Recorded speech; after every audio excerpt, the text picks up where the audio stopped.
సిద్దిపేట జిల్లా దుబ్బాకలో కాంగ్రెస్ బీఆర్ఎస్ నేతల మధ్య వాగ్వాదం చోటు చేసుకుంది. గాంధీ చౌక్ వద్ద ఏర్పాటు చేసిన జెండా ఆవిష్కరణ కార్యక్రమంలో జెండాను తలకిందులుగా ఎగురవేశారు. ఈ కార్యక్రమానికి ముఖ్య అతిథిగా హాజరైన ఎమ్మెల్యే కొత్త ప్రభాకర్ రెడ్డి ప్రసంగిస్తూ ప్రభుత్వంపై విమర్శలు గుప్పించారు. దాంతో బీఆర్ఎస్ కాంగ్రెస్ నేతల మధ్య ఘర్షణ చోటు చేసుకుంది.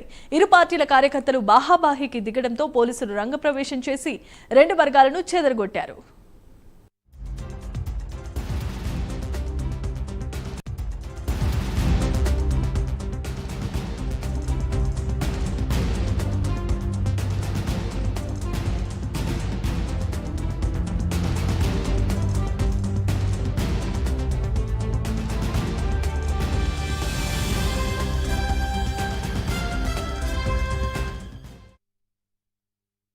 గతంలో ప్రభుత్వం ఉన్నప్పుడు మరి చాలా అభివృద్ధి కార్యక్రమాలు చేసుకున్నాం. ఇది రాజకీయ వేదిక కాదు కాబట్టి, కానీ ఈ రోజు పరిస్థితులు వేరు. మరి ప్రజల గురించి పట్టించుకునే ప్రభుత్వాలు మనం వస్తాయని చెప్పి ప్రతిసారి కూడా ప్రతి ఎలక్షన్ లో కూడా మనం కోరుకుంటాం.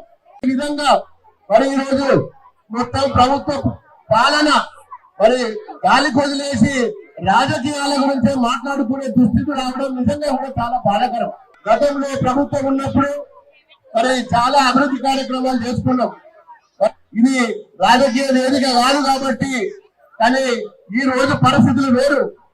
మరి ప్రజల గురించి పట్టించుకునే ప్రభుత్వాలు మనం వస్తాయని చెప్పి ప్రతిసారి కూడా ప్రతి ఎలక్షన్ లో కూడా మనం కోరుకుంటాం.